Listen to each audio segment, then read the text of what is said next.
சங்கநாத மணிகள் முழங்கிட மங்களம் பொங்கிடும் கல்யாணம் மன்னவர் வைகுண்ட கல்யாணம்.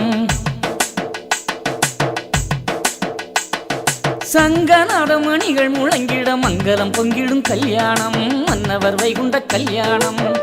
தேவ சக்திகளை ஒன்றனாக்கிடும் கல்யாணம் தெச்சணப்பாதியில் கல்யாணம். சார்ந்தவரை வெற்றெடுத்த அம்மையரை ஆண்டவர் ஏற்றுக்கொள்ளும் கல்யாணம் ஆனந்த பதியில் திரு கல்யாணம்.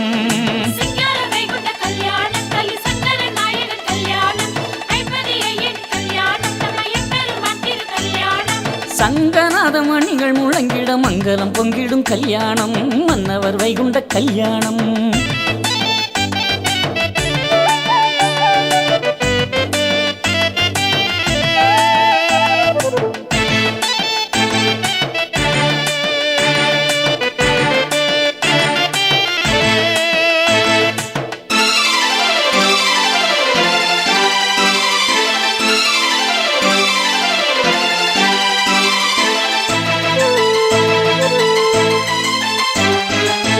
வானமதில் டம்மான முழங்க தேவர் மலர் மாறி தூவி வர நல்ல நாமுகன் வேத முறை கூற நாராயண வைகுண்ட சாமிக்கும் கன்னி மாடவார் எழுவேற்கும் தெய்வ கன்னி மாடவார் எழுவேற்கும்.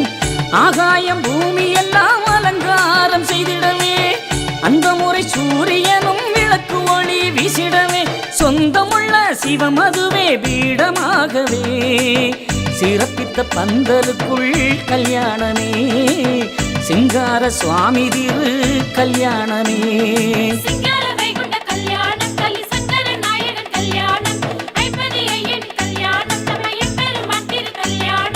சங்கநாத மணிகள் முழங்கிட மங்களம் பொங்கிடும் கல்யாணம் மன்னவர் வைகுண்ட கல்யாணம்.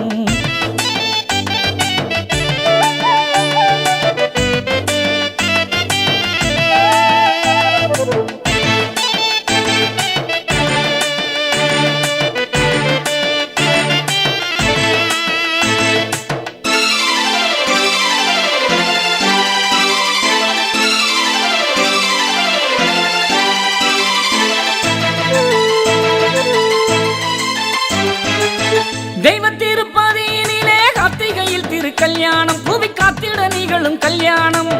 சான்றவர்கள் கைபிடித்தம்மை எழுவரை ஐயாவிடம் சேர்க்க அதை அன்புடனே ஐயா ஏற்றுக்கொள்ள தங்கனவ ரத்தின ஒளி வீசுகின்ற தாலி தன்மை தங்கமுக நாயகிக்கு திருத்தாலி சேர்த்தாரே தருமயுகம் வாழ வந்து வாழ்த்து ஒலிக்க தாரணி தெய்வமெல்லாம் ஒன்றிணைய நாரண வைகுண்டமே யாவுமாக.